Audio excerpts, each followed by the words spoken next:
আসসালামু আলাইকুম রহমতুল্লাহ। হোম টুটু একাডেমিতে তোমাদের জানাই স্বাগত। আশা করি তোমরা ভালো আছো। আজ আমি তোমাদের সাথে আলোচনা করব নবম শ্রেণী বিজ্ঞান অর্থাৎ পঞ্চম অধ্যায় একদিনে পৃথিবীর ইতিহাস নিয়ে।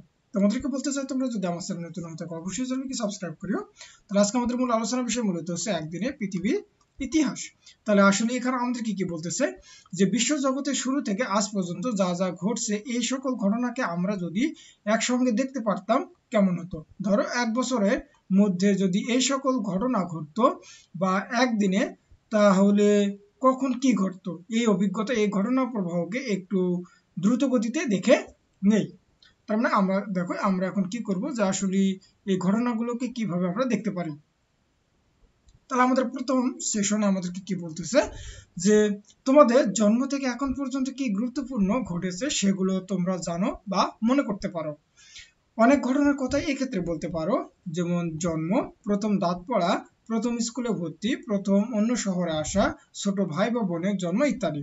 আবার এবার নিচে ছকে নিজের জীবনের ঘটনাগুলো লিখে কোন বয়সে কোন ঘটনা ঘটেছে তা কি করো উল্লেখ করো। অর্থাৎ আমরা নিচের দিকে যদি দেখি, এখানে আমাদের তারিখ থাকবে এবং এখানে নাম থাকবে, এখানে বয়স, বছর, মাস, দিন সবই থাকবে এখানে। তারপর উল্লেখযোগ্য ঘটনাসমূহ ছবি বা বর্ণনা, অর্থাৎ তুমি ছবিও দিতে পারো অথবা বর্ণনাও দিতে পারো।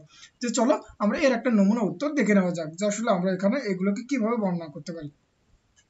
তাহলে নিচের ছকে নিজের জীবনের ঘটনাগুলো লিখে কোন বয়সে কোন ঘটনা ঘটেছে তা কি করা হলো উল্লেখ করা হলো। তাহলে নাম দিলাম মনে করো যে রাকিব সরকার। এবার হচ্ছে তারিখ কত, আমার হচ্ছে 1/1/2009। তার মানে 0 বছর, 0 মাস, 0 দিন, অর্থাৎ সেদিন ছিল আমার হচ্ছে কি আমার জন্ম হয়েছিল, অর্থাৎ সেদিন তুমি জন্মগ্রহণ করেছো। তারপর হচ্ছে 1/1 কত হচ্ছে 2010 সাল। তার মানে তাহলে কি 1 বছর, 0 মাস, 0 দিন। তার মানে মনে করো তুমি কি করেছো, হাঁটতে শিখেছো। এবার তারপরে 1 মাস, এই 1 তারিখ 1 মাস, আবার হচ্ছে 15 সালে তুমি কি করছো, অর্থাৎ 6 বছরে 0 মাস এবং 0 দিনে তুমি প্রাইমারি স্কুলে কি হয়েছো, ভর্তি হয়েছো।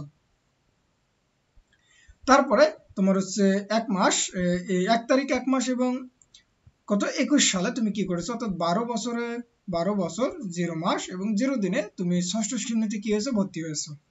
তারপর হচ্ছে 1 তারিখ 6 মাস 21 সালে আসে তুমি কি হয়েছে, 12 বছর 6 মাস 0 দিনে আমার ভাইয়ের জন্ম হয়েছিল।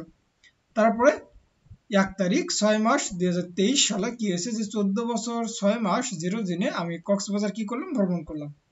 তারপরে এই যে 1 তারিখ 1 মাস 2024 সালে, অর্থাৎ 15 বছর 0 মাস 0 দিনে তুমি কি করেছো, নবম শ্রেণীতে কি হয়েছো, ভর্তি হয়েছো। অর্থাৎ এইরকম তোমার জীবনে যে বিভিন্ন তারিখ এবং সেটা কত বছর, কত মাস এবং কত দিন এবং সেখানে কি ঘটনা ঘটেছে, তোমরা এগুলো আরো অনেক কিছু যোগ করতে পারো। তাহলে আশা করি তোমরা অতটুকু বুঝতে পারছো। এবার তারপরে কি বলতেছে, যে এবার সবার কাজ হবে যে জীবনের সবগুলো ঘটনাকে 24 ঘন্টার একটি টাইম লাইনে সাজানো। অর্থাৎ তোমার বয়স যদি 15 বছর হয়, তাহলে 24 ঘন্টার একদম শুরুর মুহূর্ত হবে তোমার জন্মক্ষণ, অবশ্যই সেটা কি হবে, জন্মক্ষণ হবে। আর আজকের দিনটি হবে 24 ঘন্টার শেষ প্রহর। তার মানে 6 বছর বয়সে যদি তুমি স্কুলে ভর্তি হও, তবে 24 ঘন্টার ঘড়িতে তোমার স্কুলের ভর্তি হবার ঘটনা দেখাতে হবে 9:36 তাহলে নিচের ঘড়িতে তোমার বিভিন্ন বয়সের ঘটনাগুলো একইভাবে দেখো এবং উদাহরণ হিসেবে আমার জন্মের ঘটনাটি ছবিতে দেখানো হয়েছে। অর্থাৎ আমরা যদি দেখি, এখানে দেখো একটা হচ্ছে এই যে 24 ঘন্টার একটা কি দেওয়া আছে, ঘড়ির টাইম লাইন দেওয়া আছে এবং এখানে যখন হচ্ছে আমার 00 তখন কি হয়, আমার জন্ম হয় এবং বিভিন্ন ঘটনাগুলো যে আছে এই ঘটনাগুলোকে আমাকে কি করতে হবে, এই 24 ঘন্টার টাইম লাইনের মধ্যে মূলত হচ্ছে কি করতে হবে, সাজাতে হবে। তো চলো আমরা এই কাজটা কিভাবে করতে হবে একটু জেনে নেওয়া যাক। তাহলে সর্বপ্রথম আমাদের হচ্ছে নমুনা সমাধান, অর্থাৎ হচ্ছে 1 তারিখ 1 মাস 2024 সাল পর্যন্ত আমার বয়স ছিল কত, আমার 15 বছর। তাহলে তারপর হচ্ছে দ্বিতীয় ঘটনা আমার হচ্ছে কি ছিল, যে 1 মাস, অর্থাৎ 1 তারিখ 1 মাস এবং হচ্ছে কত 10 সালে আমার কি হয়েছিল, আমার 15 বছর হয়েছিল। তাহলে আমরা এটাকে কি, এই যে 15 বছর সমান সমান আমরা কি বলবো, যে 24 ঘন্টা। তাহলে 1 বছর সমান সমান কত হবে, 15 কে তুমি যদি হচ্ছে 24 কে 15 দ্বারা ভাগ করলে আমার কত হবে, 1.6 ঘন্টা। তারপরে একে যদি তুমি যে মিনিটে যদি প্রকাশ করো তাহলে কত হবে, আমার 1 ঘন্টা 36 মিনিট। তার মানে তাহলে 1 বছরে আমরা কি হবে, যে 1 বছরে 1 ঘন্টা 36 মিনিট, অর্থাৎ কত হবে আমার হচ্ছে 96 মিনিট। এবার তৃতীয় ঘটনা কি ছিল, আমাদের হচ্ছে 1 তারিখ 1 মাস এবং 2015 সাল, তার মানে সেই ক্ষেত্রে আমার 1 বছরে আমার কত ছিল 96 মিনিট। তাহলে আমাদের এই 6 বছরে কত হবে, তার মানে নিশ্চয়ই 96 গুণন 6 অর্থাৎ হচ্ছে 576 মিনিট। তাহলে 6 বছরে আমার হচ্ছে কত ঘন্টা হবে, মূলত হচ্ছে 9 ঘন্টা 36 মিনিট। এবার চতুর্থ ঘটনা আমাদের কি ছিল, যে 1 তারিখ 1 মাস 2021 সাল, অর্থাৎ 1 বছরে যদি কত মিনিট হয় 76 মিনিট হয়, তার মানে কি, তাহলে এই যে চতুর্থ ঘটনা অর্থাৎ এত আমার কত বছর হয়েছিল, মূলত হচ্ছে 12 বছর। অর্থাৎ এই যে 1/1/2021 সালে আমার কত বছর হয়েছিল, এই যে দেখো আমাদের হচ্ছে 12 বছর, অর্থাৎ এই যে মোট 12 বছর, অর্থাৎ হচ্ছে 1/1/21 আমার 12 বছর, তাহলে 12 বছর আমি ষষ্ঠ শ্রেণীতে ভর্তি হয়েছিলাম। তাহলে দেখো এখানে 12 বছরে তার মানে কত হবে 1152 মিনিট। তাহলে এই যে 12 বছরে কি হবে, যে 19 ঘন্টা কত হবে আমার 12 মিনিট হবে। একইভাবে পঞ্চম ঘটনা আমার হচ্ছে 1 বছরে যদি কত হয় এই 96 মিনিট হয়, তাহলে 12 বছর 6 মাসে আমার কত হবে 12.5 বছর, তার মানে 12.5 এর সাথে তুমি যদি কত গুণ করো 96 গুণ, তা 1200 মিনিট, তাহলে 1200 মিনিটকে তুমি ঘন্টায় করলে কত হবে আমার হচ্ছে 20 ঘন্টা। আবার একইভাবে ষষ্ঠ ঘটনা আমাদের কি দেওয়া ছিল, মূলত হচ্ছে এই যে 1 তারিখ 6 মাস এবং 23, তাহলে সেই ক্ষেত্রে আমরা কি জানি যে 1 বছরে আমাদের মিনিট হয়েছে কত 96 মিনিট। তাহলে এই 14 বছর 6 মাসে কত হবে আমার হচ্ছে 14.5 বছর, তার মানে এর জন্য আমার কত আসবে যে 1392 মিনিট। তাহলে এই যে 14 বছর 5 বছরে আমার কত হবে 23 ঘন্টা 12 মিনিট। অর্থাৎ এই ঘন্টাগুলোকে আমরা কি করব, এই আমাদের হচ্ছে যে 24 ঘন্টা টাইম লাইন আছে সেখানে আমরা কি করব বসাবো। তার মানে আমরা দেখো এটাকে যদি একটু একদম শর্টকাটে বলতে চাই, তাহলে তারিখ এখানে হচ্ছে বয়স বছর মাস থাকবে, উল্লেখযোগ্য ঘটনাসমূহ, আর হচ্ছে জন্ম তারিখ। তার মানে কি 1/1/2009, তার মানে কত আমার হচ্ছে আমার জন্ম, এখানে হচ্ছে কোনো সময় নেই। আবার হচ্ছে 1/1/2010, এখানে 1 বছর 0 মাস 0 দিন, তার মানে সে কি করেছে হাঁটতে শিখেছে, তার মানে এখানে কত হবে তোমার 1 ঘন্টা 36 মিনিট। তারপরে এখানে হচ্ছে 1/1/2015, তাহলে 6 বছর 0 মাস 0 দিন, তাহলে প্রাইমারি স্কুলে ভর্তি হয়েছে, তাহলে এখানে আমাদের হচ্ছে কত হবে 9 ঘন্টা 36 মিনিট। তারপরে 1/1/2021, তার মানে 12 বছর 0 মাস 0 দিন, তার মানে ষষ্ঠ শ্রেণীতে তুমি কি হচ্ছে ভর্তি হয়েছো, এখানে আমাদের টাইম লাইনে দেখাইতে হবে যে 19 ঘন্টা কত মিনিট 12 মিনিট। আবার 1/6/2021, অর্থাৎ 12 বছর 6 মাস 0 দিন, তাহলে ভাইয়ের জন্ম, তাহলে এখানে আমাদের টাইম লাইনে দেখাতে হবে যে 20 ঘন্টা।